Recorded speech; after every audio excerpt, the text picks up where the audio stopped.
Mi nombre es Vladimir Gustavo Aguirre Verástegui.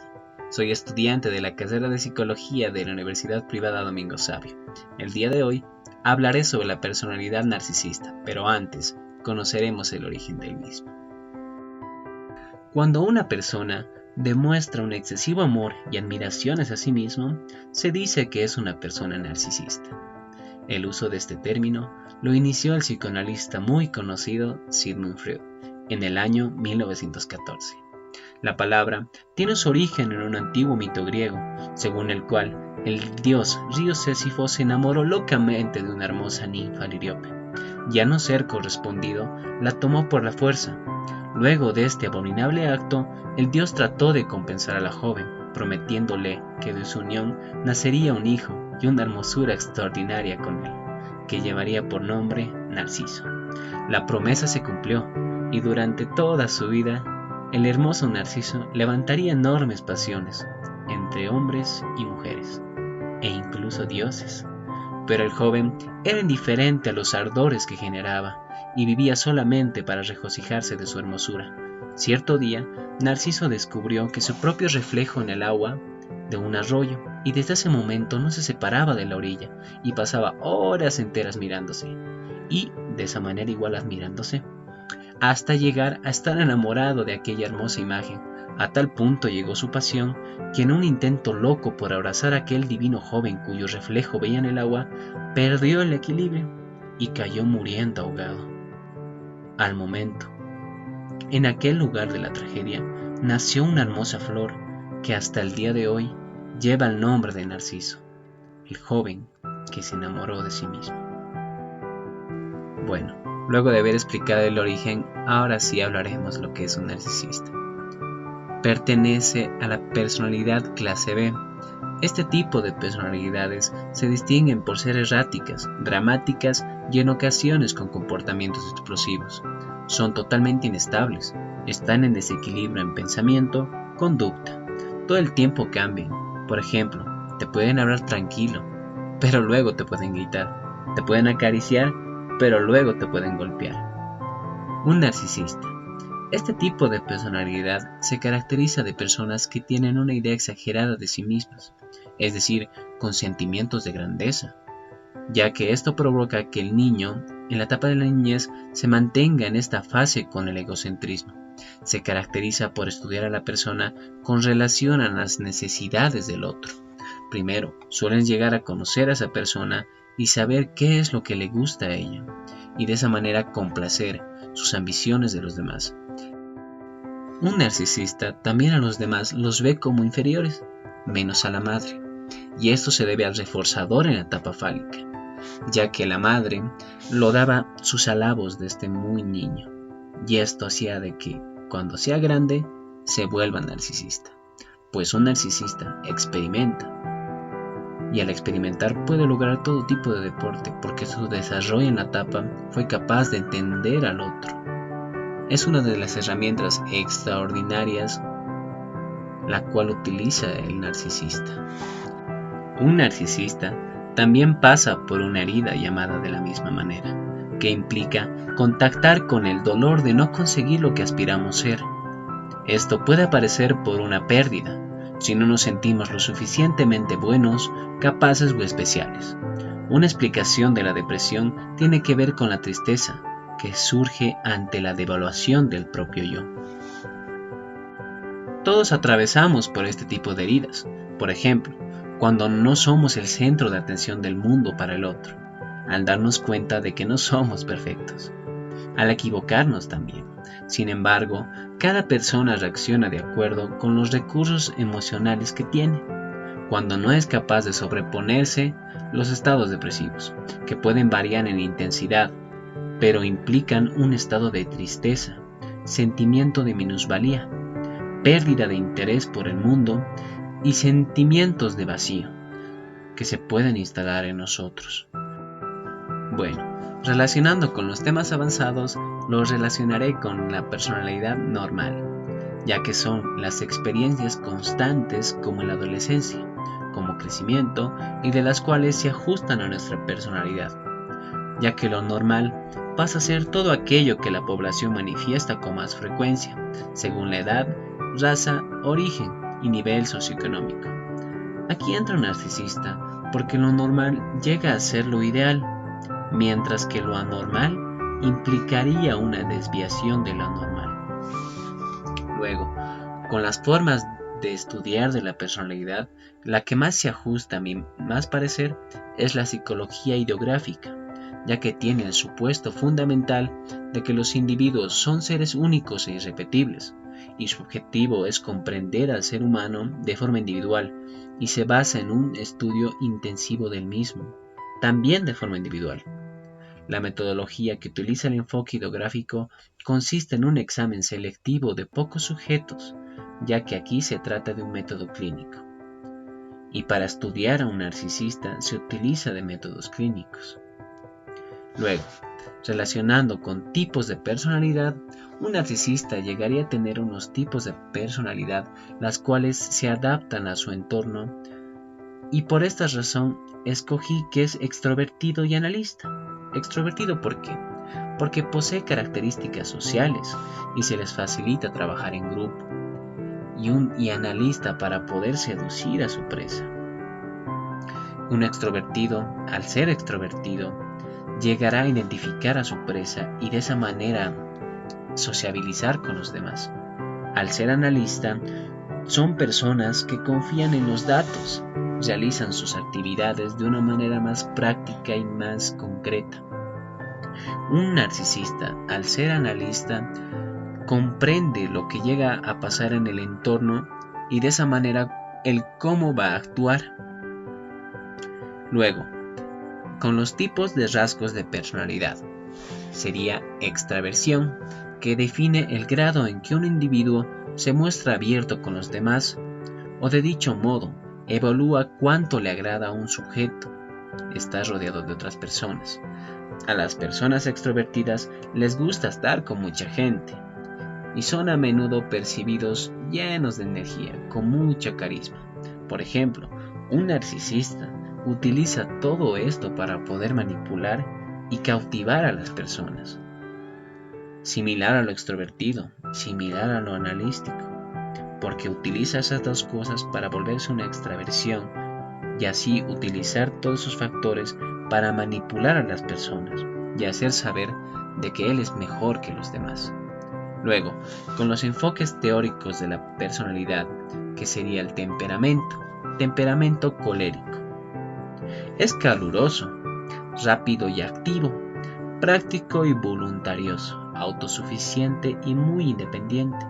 Tiende a ser decidido y de firmes opiniones, tanto así que para él las otras personas llegan a ser su fundamento para él, y tiende a tratar de imponerlas.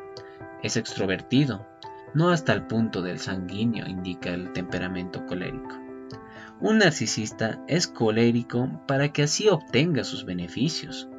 Luego le dará igual lo que le pase con esa gente, o lo que le pase a esa gente, porque él preferiría estar encima de ellos. Y de carácter, pues es un carácter modificable, porque mediante el ambiente o las circunstancias, él cambiará su actitud. Con la estructura de la personalidad, que sería el ego, entre paréntesis, el yo. Representa la razón, principio de realidad, busca maneras gratificantes para el id, ya que sería el ello. Es administrador de la personalidad, lo que comúnmente se experimenta como el sujeto y el objeto de acción. El yo se deriva de la actividad de los centros superiores del cero. Es quien percibe, es quien tiene acceso a todo lo observable por el cerebro. El yo puede llegar a conocer y a aprender del mundo externo. La personalidad narcisista se caracteriza desde el punto de vista clínico por un tipo de relación presidida por la soberbia, la arrogancia y la altanería. Tres rasgos que son de expresión manifiesta de la sobrevaloración, y o idealización del yo o self. Con las etapas del desarrollo humano, pues aquí entraría la etapa fálica, que es de 3 a 5 años, se enfrenta a la descarga de la zona erógena, tanto por el pene o la vagina. Aquí entra más el rol sexual, la masturbación, porque hay más tocamiento, ya que el niño es más curioso a esta edad. Comienza a tener nuevas experiencias y aquí entraría el complejo de Edipo, porque el apego sexual o descargo de energía hacia los padres es más grande, ya sea que el niño a sus padres los necesitará muchas más veces. Luego, hay otras etapas dentro de la etapa fálica, las cuales son el egocentrismo del niño, diciendo que la madre o el padre solo le pertenecen a él, la fragmentación de ambos, que se separa el cuerpo de los padres y el niño buscará la fragmentación en base a lo que diga la madre. El niño esperará también palabras gratificantes. En la estadía del espejo, ya que explica la fragmentación de la madre como él se ve solo. Como resumen, sería que en la etapa fálica es la edad de 3 a 5 años. El conflicto sería pensar que lo que hace está mal y por eso comienza la angustia o culpa que cree que tiene el niño. Las actividades, como lo mencioné anteriormente, serían la masturbación, con placer en los órganos sexuales, y como resultado sería la identificación del rol sexual que el niño pertenece, como también la moralidad, la vanidad por las etapas del narcisismo. También en la edad del juego sería la que entra aquí para el niño, y en la etapa psicosexual sería la fálica, en la etapa psicosocial sería iniciativa versus culpa. ¿En qué consiste iniciativa versus culpa? En esta etapa se desarrolla de entre los 3 a 5 años de edad, como inicio también de la etapa fálica, pues durante este periodo el niño alcanza una actividad superior a la anterior, porque ahora tiene dominadas casi por completo sus capacidades locomotoras. Por tanto, con la exploración y la curiosidad que el niño posee ahora, tiene la posibilidad de expresarse al acudir a sitios donde antes no podía. Ahora puede desplazarse con mayor libertad. Con relación a la psicología motivacional, pues es cuando un narcisista llega a saber qué razones lo motivan para que tenga esa clase de comportamiento. La motivación es el motor que inicia, dirige y mantiene la conducta. Con la personología, pues comparte con el análisis la suposición de los eventos transcurridos en la infancia y la niñez. Son determinantes, vitales en la conducta. Saber cómo fue la niñez de un narcisista es fundamental, pues así sabremos si los padres tuvieron esta característica como herencia para el niño o simplemente el niño lo hizo mediante observación. Relación con la motivación. Es un sistema que contiene ciertos componentes, ya que somos un sistema cerrado por el cual nosotros estamos vivos, con diferentes cualidades físicas. Mientras vamos creciendo, será la respuesta que lleguemos a obtener hacia el mundo externo. Un narcisista, la mayoría de veces, siempre busca verse a través de sus emociones o de nuestras emociones. Por eso llegan a manipularnos emocionalmente. Puede que nosotros no lo veamos del todo narcisista y no lo identifiquemos, pues es así como él funciona.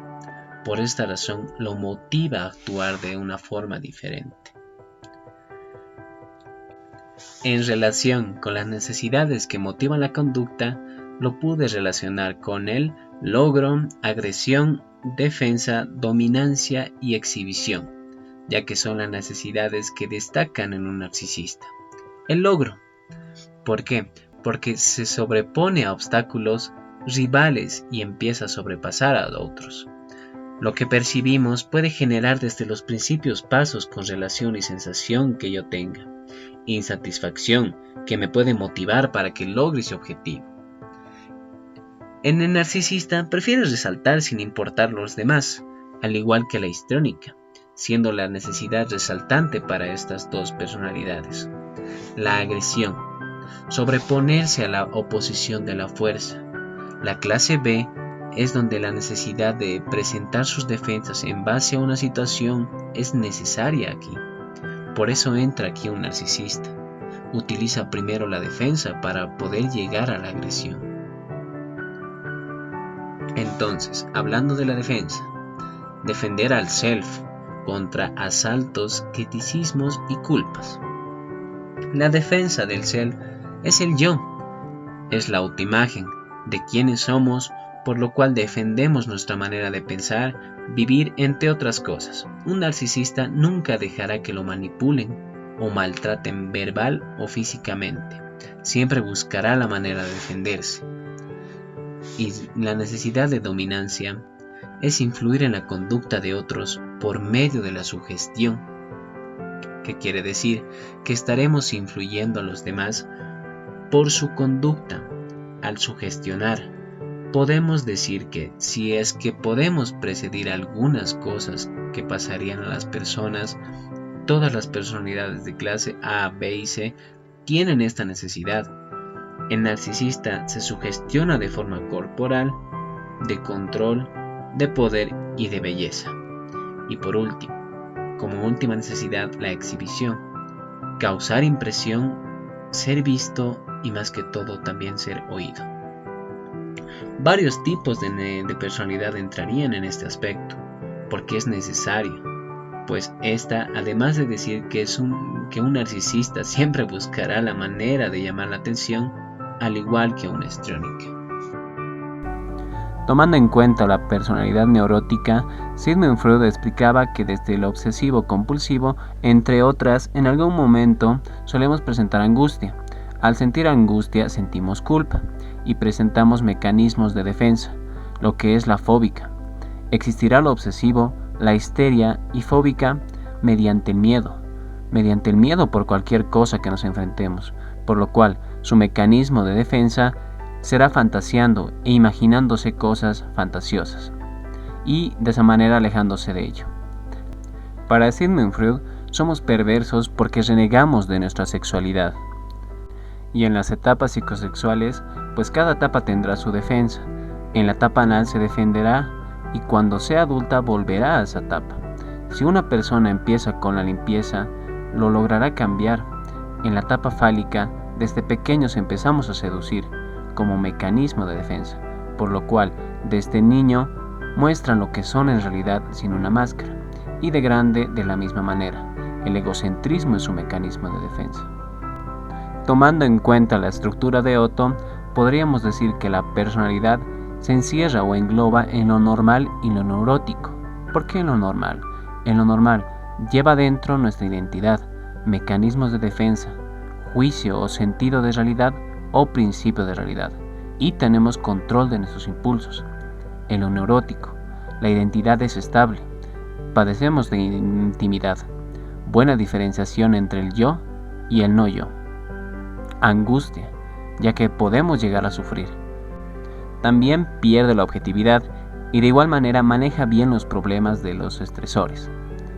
En los síntomas de lo normal podríamos decir que son asintomáticos, porque tiene MDM, que sería mecanismo de defensa.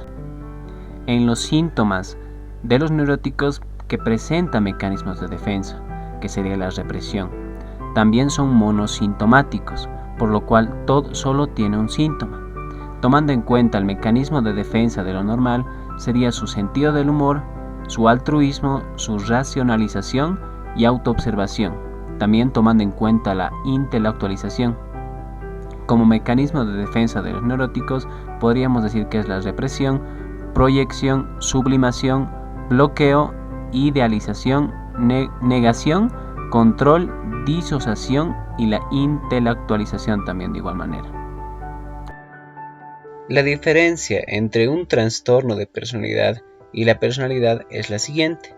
La personalidad es un conjunto de características o patrones, sentimientos, pensamientos, actitudes y conducta que definen a una persona, diferenciándola de las demás, y se mantienen estables a lo largo de la vida. Un trastorno de personalidad es cuando este patrón permanente de experiencia y comportamiento se aparta de lo que se considera habitual en la cultura del sujeto, que lo llegaría a padecer, manifestándose en la forma de percibir el mundo que lo rodea, la efectividad, las relaciones interpersonales y el control de los impulsos.